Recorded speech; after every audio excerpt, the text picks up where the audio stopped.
Yo,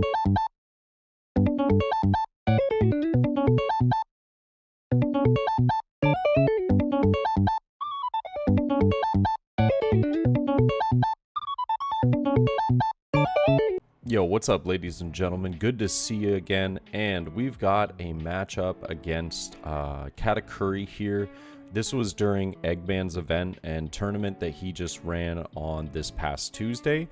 I was playing Black Luffy, and round one, I go up against Katakuri. Super awesome guy, and I wish I had chatted with him a bit more, because he said that he watched the videos, and I appreciate you, man. I just I didn't really like get a chance to ask for like his username or something like that, but shout out to him. And yeah, he was super fun. We had a good time, so there was a lot of smiles, a lot of laughter, and yeah. Well, we start off with a yeah, Katakuri versus Luffy match, and this was post ban list restrictions, so everybody was trying to, you know, work around like not having to play against as many Whitebeards, maybe as many Laws, and I think I take second. I won the dice roll here, so we do get the brand new down on turn one, which is amazing.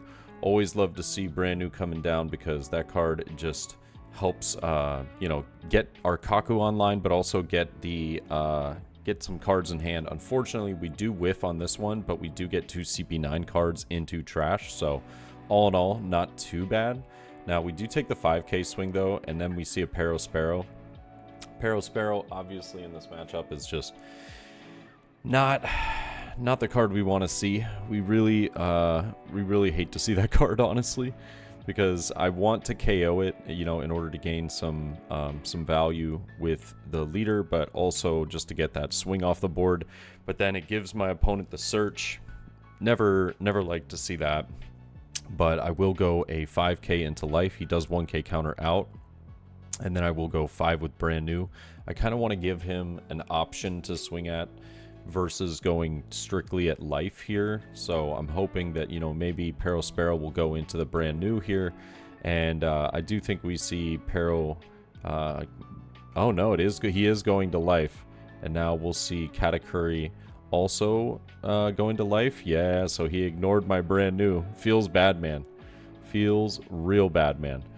But he does play down the Randolph, and now I know that since he played Randolph, Sakazuki just gets a lot of value here. We also can get the 6k swing with the leader ability going into Sparrow.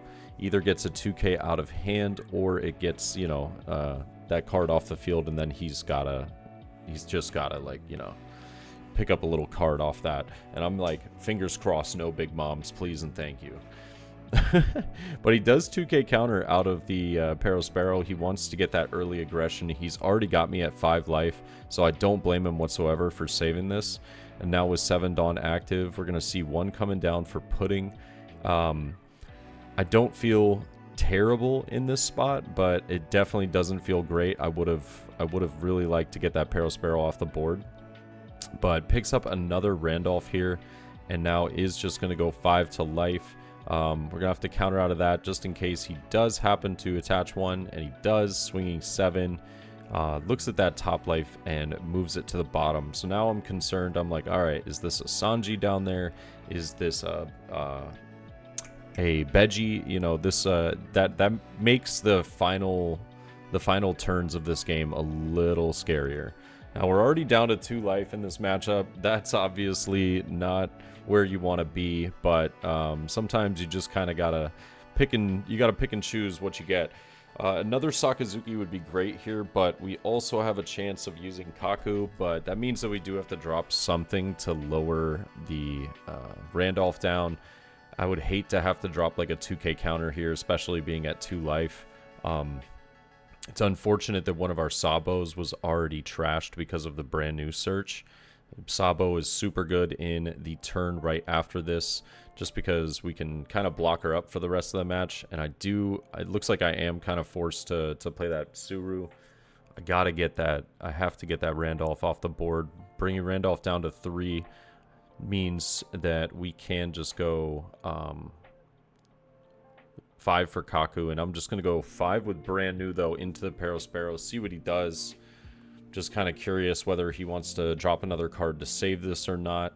And it looks as though he does. He uses a Capone Beige, which makes me a little happy to see. I'm like, okay, that's one Beige that I don't have to worry about, you know, potentially being in life. That's always a nice sight. And I'll go 5 with Kaku to KO Randolph, trashing, or excuse me, recycling 2 down to the bottom of the decks, 2 of those CP9s. And then probably just a 7k swing with Sakazuki into Pero, if I had to take a guess. Yeah, and he's going to let that one go. Does a little search. It's nice, though, because I get to bring leader up to 7 and pretty much guarantee that we get a life this turn. He does find the 10 cost Big Mom, though, which I'm laughing about. I'm like, no, this is not good. This is not good whatsoever.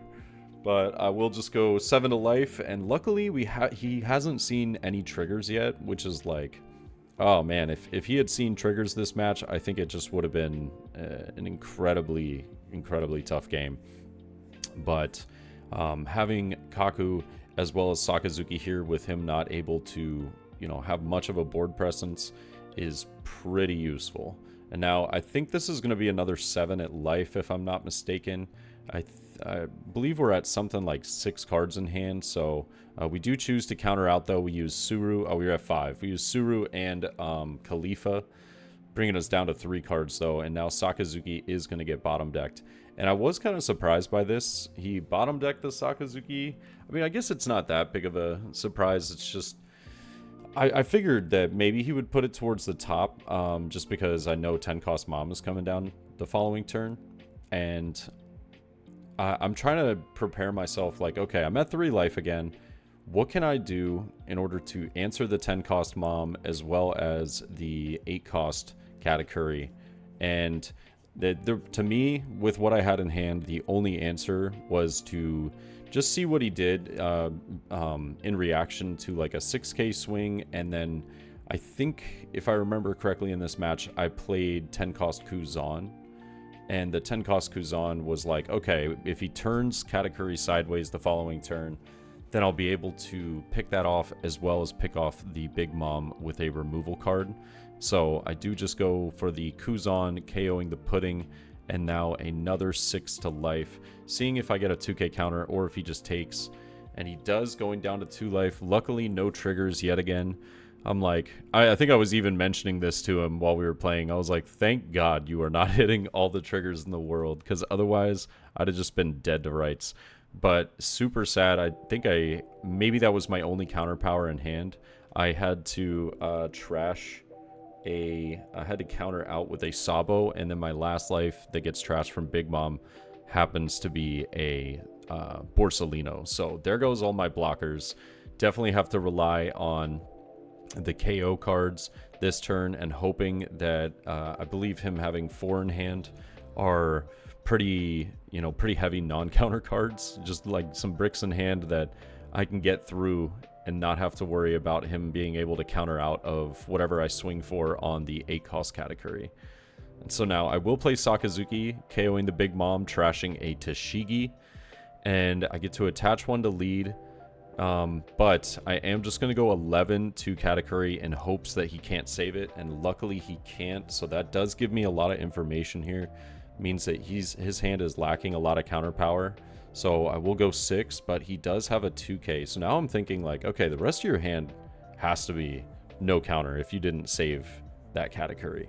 But no trigger once again, and then I made a bit of a mistake here. I swung with Sakazuki accidentally for a second, and then I realized, I was like, whoops, I usually put this to the right after I play it, and that was my fault. I was like, I need to reorder my cards, and I rest 3 for a Fukuro, and then I just go ahead and reorder my cards, because I was like, whoops, I usually put the ones that I play newly onto the right side so that I don't make that mistake. But I lifted the Suru, so small mistake, but corrected really fast. Yeah, and then 10 cost Mom comes down yet again, bringing him up to 3 life, but does take out my last one. 5 at life. I gotta hit him with a 1k counter with the Borsalino. Just keep the Fukuro up, and now this is scary. This is scary. I don't believe that my deck has any removal that I'd be able to get rid of 10 cost Mom here. Unless like I drew another 10 drop Kuzan, but then I'm like, I got to get through 3 life here. So that's where, this is where I'm like, uh-oh. Now I got to hope that there's no Beji. I got to hope that, you know, the triggers that he hasn't seen all game aren't just going to come out to bite me right here. But I will start with a 7k to Kaku, and he does 2k, 1k counter out, going up to 8. And now I'm realizing, I'm like, okay, if there is a Thunderbolt in there, we do have to swing with brand new now. And I'm just going to go for the 7 at life. He does hit the Thunderbolt, so I'm super happy that I chose to go that route and that he didn't take the first life to begin with. Kaku does get killed, but and then we actually have a funny interaction here. I realized, I was like, wait a minute, so it's my turn, and the leader ability states that if a character is KO'd on my turn, I get the Dawn, but I didn't have any rested Dawn until Kaku was KO'd. So if I'm not mistaken, what takes effect first was that Kaku would die, the rested Dawn would come back, and then the leader effect would go into play.